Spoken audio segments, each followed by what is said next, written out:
When thunder crashes outside your window and the lights go out, the last thing you want to hear is your phone ringing with a voice that shouldn't know where you live. I had just finished my homework and was getting ready for bed when the storm hit our neighborhood. Rain pounded against my bedroom windows like tiny hammers, and lightning lit up the dark sky every few seconds. Mom and Dad were visiting my sick Aunt Carol in the next town and wouldn't be back until tomorrow morning. I wasn't scared of being alone. At 15, I had stayed by myself many times before.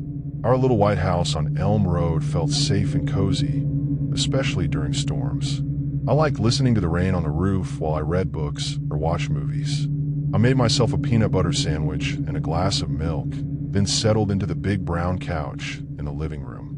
The TV was showing my favorite comedy show, and I was laughing at the funny jokes when suddenly everything went dark. The storm had knocked out the power. The TV screen went black, the heater stopped humming, and all the little lights on our electronics disappeared. The only light came from the lightning flashes outside. I used my phone's flashlight to find the emergency candles Mom kept in the kitchen drawer. I lit 3 of them and placed them around the living room. The flickering candle flames made dancing shadows on the walls, but they gave enough light for me to see. I was just getting comfortable on the couch again when my phone rang. The sudden sound made me jump because everything had been so quiet except for the storm outside. I looked at the screen. It showed a number I didn't recognize. Not Mom, not Dad, not any of my friends. I thought about not answering, but what if it was important? What if something had happened to my parents? "Hello," I said. "Is this Emma?" asked a man's voice. He sounded older, maybe like someone's grandfather. Who is this?" I asked. I didn't tell him my name because something felt wrong. The man's voice was too calm and friendly, like he was trying too hard to sound nice. "I'm calling about your parents," he said. "They asked me to check on you during the storm." My heart started beating faster. Mom and Dad hadn't mentioned anything about someone checking on me. They trusted me to be fine by myself, and they would have told me if they were sending someone. "What's your name?" I asked. "How do you know my parents?" There was a long pause before he answered. A friend of the family. Your parents are worried about the power being out. They want to make sure you're safe." I knew he was lying. First, my parents would have called me themselves if they were worried. Second, how did he know the power was out of my house? The storm was big, but it didn't knock out electricity everywhere. "I think you have the wrong number," I said, trying to keep my voice steady. My parents didn't mention anyone calling. "Don't hang up, Emma," the man said quickly. "I'm already nearby. I can see your house from where I'm standing. The white house with the red door on Elm Road, right?" My blood felt like ice water. I had never told him my name was Emma, and I definitely hadn't told him my address. But he knew exactly where I lived, down to the color of her front door. I hung up the phone immediately and ran to the front window. I pushed the curtain aside just a tiny bit and looked out at the street. Lightning flashed, and for a split second I could see a dark car parked across the road. Someone was sitting inside it, but I couldn't see their face clearly. My phone rang again. Same number. I didn't answer. It rang a 3rd time, and a 4th time. Each ring made me more scared. I turned the phone to silent mode, but I could still see it lighting up with incoming calls. I crept upstairs to my parents' bedroom, which had the best view of the street. From their window, I could see the dark car more clearly when lightning lit up the sky. The person inside seemed to be looking right at our house. Then my phone buzzed with a text message. My hands were shaking as I read it. "I know you're scared, Emma, but I just want to help. Your parents really did send me. Please let me in before the storm gets worse." I knew this was completely untrue. I grabbed the house phone from my parents' nightstand and dialed Mom's cell phone number. It went straight to voicemail, probably because of the storm affecting the phone towers. I tried Dad's phone. Same thing. Voicemail. The man's phone number called again. This time I answered, but I didn't speak first. "Emma, are you there? I'm getting worried about you," the voice said. "Leave me alone," I whispered. "I'm calling the police." "You don't need to do that," he said, and his voice didn't sound as friendly anymore. "I'm just trying to help. Why don't you come to the door so we can talk face to face?" "No," I said louder this time. "Go away." I hung up and immediately dialed 911.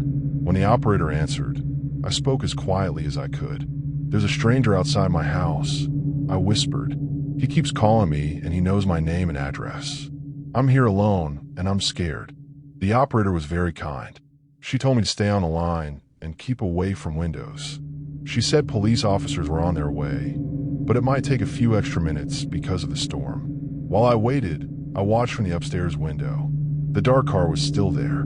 Every few minutes, lightning would flash and I could see the person inside. They never got out of the car, but they never left either. My phone kept buzzing with text messages. "Just open the door, Emma. Your parents told me you might be stubborn. I'm trying to keep you safe from the storm. Why are you being so difficult?" Each message made me feel sicker. How did this stranger get my phone number? How did he know where I lived? What did he really want? After what felt like hours, but was probably only 20 minutes, I saw red and blue lights flashing through the rain. 2 police cars pulled up in front of our house. The officers got out and walked toward the dark car across the street. I watched from the window as they talked to the person inside. Even through the rain and darkness, I could see the man gesturing with his hands, probably trying to explain why he was there. After a few minutes, one of the police officers came to our front door. I ran downstairs and looked through the peephole to make sure it was really a police officer before opening the door. "Are you Emma?" the officer asked. She was a woman with short brown hair and a kind face. "Yes," I said. "We talked to the man in the car. He says he knows your family, but his story doesn't make sense. He couldn't tell us your parents' names or how he got your phone number. We're taking him to the station to ask more questions." She explained that I should call 911 immediately if anyone came back to the house or called me again. She also gave me the phone number for the police station and told me to call when my parents got home. I watched through the window as both police cars drove away. The dark car was gone too. About an hour later, the power came back on. The lights, the TV, and the heater all started working again. But I kept all the curtains closed and checked the locks on every door and window 3 times. When Mom and Dad came home the next morning, I told them everything that had happened. Dad called the police station and learned that the man had been arrested. He had been watching our house for several days, learning our routines and collecting information about our family. The police officer said that some bad people look for houses where teenagers stay alone, especially during storms when it's hard for help to arrive quickly. We changed our phone number that same day, and Dad installed new locks on all the doors. I still don't like staying home alone during storms, especially when the power goes out and everything gets dark and quiet. Babysitting my little neighbor while her parents went to dinner seemed like easy money, until I discovered that someone had been living in their backyard shed for weeks. Mrs. Johnson from next door had asked me to watch her 6-year-old daughter Sophie on Friday night. The Johnsons lived in a big house on Pine Circle with a huge backyard full of flower gardens and tall oak trees. They were going to a fancy restaurant for their wedding anniversary and wouldn't be back until late. I had babysat Sophie many times before. She was a sweet little girl with curly blonde hair who loved to color pictures and watch cartoons. The job was always easy. Make her dinner, help her brush her teeth, read a bedtime story, and then I could do my homework while she slept. That evening started just like all the others. I arrived at 6 o'clock, and Mrs. Johnson showed me the dinner she had left for Sophie in the refrigerator. She reminded me that Sophie's bedtime was 8:30 and gave me the phone number for the restaurant, just in case. After the Johnsons left, Sophie and I played with her dollhouse for a while. Then we ate chicken nuggets and mac and cheese while watching her favorite cartoon about talking animals. Everything felt normal and peaceful. Around 7:30, Sophie started yawning, so I ran her a warm bath. While she splashed around with a rubber ducky, I tidied up the living room and put away her toys. That's when I first noticed something strange. The motion sensor light in the backyard had turned on. Through the kitchen window, I could see the bright white light shining on the garden area behind the house. The light was supposed to come on when animals like raccoons or cats walked through the yard. I watched for a few minutes, expecting to see a furry creature run across the grass. But the light stayed on much longer than usual, and I didn't see any animals moving around. After Sophie finished her bath, I helped her put on her pink pajamas with pictures of unicorns. We went to her bedroom, and I read her 3 bedtime stories like she always asked for. By 8:30, She was fast asleep, hugging her favorite teddy bear. I went downstairs to start on my math homework. I spread my books out on the kitchen table where the light was brightest. The house was very quiet now, with only the soft humming of the refrigerator and the ticking of the grandfather clock in the hallway. I had just started working on my first math problem when the motion sensor light came on again. This time, I paid more attention. I walked to the kitchen window and looked out at the backyard. The light was shining on the area near the tool shed at the back of the garden. The shed was painted green and was about the size of a small bedroom. Mr. Johnson kept his lawn mower and gardening tools in there. As I watched, I saw a shadow move across the lit area. It was too big to be a cat or raccoon. It looked like the shadow of a person walking between the flower beds. My heart started beating faster. Maybe it was Mr. Johnson coming back early to get something from the shed. But that didn't make sense. His car wasn't in the driveway, and why would he be sneaking around in the dark? I kept watching the window for 10 more minutes. The light went off, then came back on, then went off again. Each time it turned on, I could see that same large shadow moving around the shed area. I decided to call the restaurant and asked to speak to Mr. Johnson. The hostess put me on hold for a long time, and when she came back, she said the Johnsons had just ordered dessert and would be there for at least another hour. So it definitely wasn't Mr. Johnson in the backyard. I thought about calling the police, but what would I tell them? That I saw shadows in the yard. They might think I was just a scared teenager imagining things. Instead, I turned off all the lights inside the house so I could see the backyard better. I stood by the kitchen window and waited for the motion sensor light to come on again. When it did, I saw something that made my hands shake. A person was standing right next to the tool shed, and they were looking directly at the house, at me. Even though it was dark and the person was far away, I could tell they were wearing dark clothes and had been standing there for a while. They weren't moving around like someone who was lost or looking for something. They were just standing there, watching the house. I quickly stepped away from the window and tried to think about what to do. I couldn't leave Sophie alone to go get help.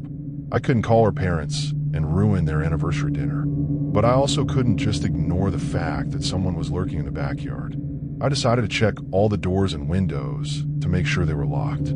The front door had a deadbolt that was already secured. The back door that led to the patio also had a strong lock. All the windows on the first floor had latches that I double-checked. Then I went upstairs to peek in on Sophie.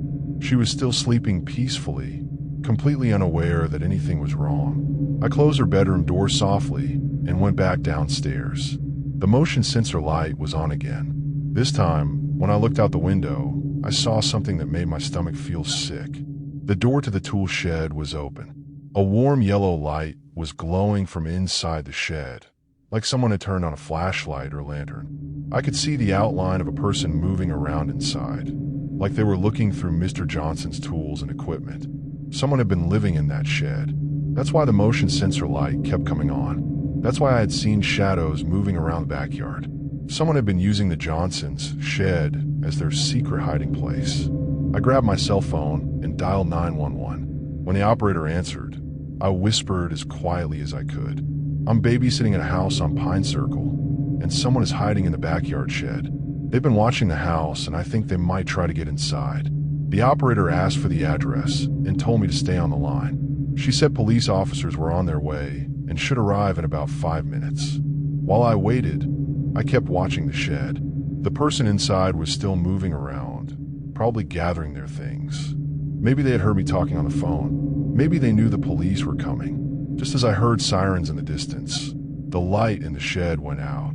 The motion sensor light showed someone running away from the shed toward the back fence. The person climbed over the wooden fence and disappeared into the neighbor's yard. 2 police officers arrived and searched the backyard with bright flashlights. In the shed, they found a sleeping bag, some clothes, empty food cans, and a notebook full of writings about the Johnson family.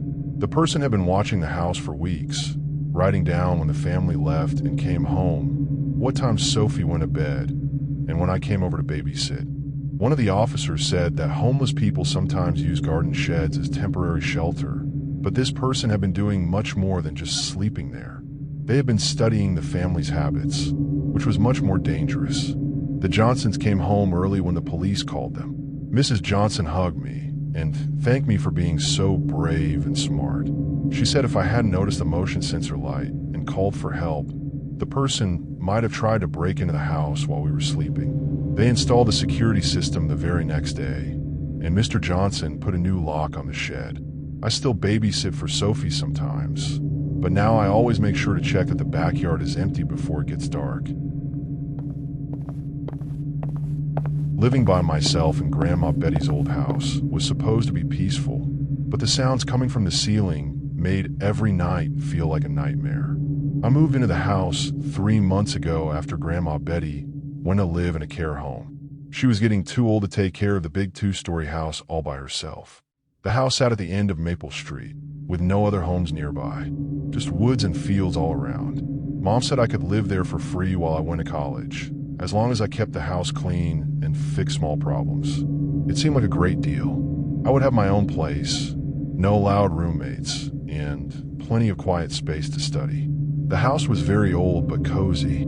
It had a big kitchen with yellow walls, a living room with soft blue carpet, and a bedroom upstairs that used to be my mom's when she was little. Above my bedroom was an attic that Grandma Betty used to store old boxes and furniture. For the first 2 months, everything was perfect. I loved having so much space to myself. I could play music as loud as I wanted, eat ice cream for breakfast, and stay up late watching movies without anyone telling me what to do. But then the noises started. It began on a Tuesday night in October. I was lying in bed reading a book for my English class when I heard a soft thump from above my head. It sounded like someone had dropped a shoe on the attic floor. I looked up at the ceiling and listened carefully. The house was old, so it made lots of creaking sounds when the wind blew or when the temperature changed. Grandma Betty had always told me not to worry about the house noises. After a few minutes of silence, I went back to reading my book. But then I heard it again. This time it was followed by what sounded like something being dragged across the floor above me. I put down my book and sat up in bed. "Hello," I called out, feeling a little silly. "Is someone up there?" No answer, just silence. I grabbed my flashlight from the nightstand and walked to the hallway where the attic door was located. It was a small square door in the ceiling with a rope hanging down. You had to pull the rope to open the door and unfold the wooden ladder. I pulled the rope and the door opened with a loud creak. The ladder unfolded and touched the floor with a bang. I climbed up slowly, shining my flashlight into the dark space above. The attic was full of old boxes, dusty furniture, and hanging spider webs. Everything looked exactly the same as when Grandma Betty had shown it to me months ago. Nothing had been moved or knocked over. I climbed back down and folded up the ladder. Maybe a mouse or squirrel had gotten into the attic somehow. Old houses always had small animals living in the walls and ceiling spaces. But the next night, the sounds came back. This time they were louder and lasted longer. It sounded like someone was walking back and forth across the attic floor, right above my bed. The footsteps were slow and heavy, like they belonged to a grown-up person. I tried to ignore the sounds and go to sleep, but they continued for over an hour. Step across the floor, then silence for a few minutes, then more steps going in the other direction. On the third night, I decided to stay awake and listen more carefully. I turned off all the lights in my room and lay very still in my bed. Around midnight, the footsteps started again, but this time, I heard something that made my heart beat very fast. Mixed in with the footsteps, I could hear a soft humming sound. Someone was humming a lullaby tune, the same song Grandma Betty used to sing to me when I was little. I jumped out of bed and ran to the attic door. I pulled the rope so hard that the ladder came down with a loud crash. I climbed up as quickly as I could, shining my flashlight in every corner of the attic. "Who's up here?" I shouted. "I know someone is here." But again, the attic was empty. Just dusty boxes and old furniture covered with white sheets. The humming had stopped the moment I opened the attic door. I searched behind every box and under every sheet, but found no one hiding. However, I did notice something strange. In the thick dust that covered the attic floor, there were footprints. They were small, like they came from an old woman wearing slippers. The footprints made a path from one end of the attic to the other, right above where my bed was located downstairs. At the end of the path, near a pile of old blankets, the dust had been disturbed like someone had been sitting there for a long time. I climbed back down to my room and closed the attic door, but I didn't sleep at all that night. I sat in my chair by the window, watching the ceiling and listening for any more sounds. The footsteps and humming continued every night for the next week, always at the same time, always following the same path across the attic floor. I tried sleeping in the living room downstairs, but even from there I could hear the sounds coming from above. I called my mom and told her about the noises. She said old houses make lots of strange sounds, especially when the weather gets cold. She reminded me that Grandma Betty had lived in that house for 50 years and never complained about any mysterious sounds. But I knew what I was hearing wasn't just the house settling or small animals in the walls. Someone was walking around in that attic every night, humming Grandma Betty's favorite lullaby. Finally, I decided to do something that scared me but felt necessary. On Friday night, instead of waiting for the sounds to start, I opened the attic door at 11 o'clock and climbed up with my flashlight and a blanket. I found a spot behind a big trunk where I could hide and watch the entire attic. Then I turned off my flashlight and waited in the darkness. At exactly midnight, I heard soft footsteps on the attic ladder. Someone was climbing up from my bedroom. I held my breath and tried not to make any noise. A small figure appeared at the top of the ladder. In the dim moonlight coming through the attic window, I could see it was an elderly woman wearing a long white nightgown and fuzzy slippers. Her gray hair was in curlers, just like Grandma Betty used to wear to bed. The woman walked slowly across the attic floor, humming the same lullaby I had heard every night. She stopped at the pile of old blankets where I had seen the disturbed dust. She sat down carefully and continued humming while looking down at the floor, as if she was watching someone sleep in the bedroom below. I watched her for 20 minutes. She never moved from that spot, just sat there humming and rocking back and forth slightly. Then, as quietly as she had arrived, she stood up and walked back to the ladder. I waited until I heard her footsteps fade away before I turned on my flashlight and climbed down to my bedroom. The house was completely silent and empty. The next morning, I called the care home where Grandma Betty was living. The nurse told me that Grandma Betty talked about her old house every day. She missed it terribly and often said she wished she could go back, just for one night, to make sure everything was safe. I waited until I heard her footsteps fade away before I turned on my flashlight and climbed down to my bedroom. The house was completely silent and empty. The next morning, I called the care home where Grandma Betty was living. The nurse told me that Grandma Betty talked about her old house every day. She missed it terribly and often said she wished she could go back, just for one night, to make sure everything was safe. The nurse also mentioned that Grandma Betty had been having trouble sleeping. Every night around midnight, she would get out of bed and walk around her room, humming old lullabies. I never heard the footsteps in the attic again after that night, but sometimes when I'm lying in bed, I can still hear that gentle humming floating down from above.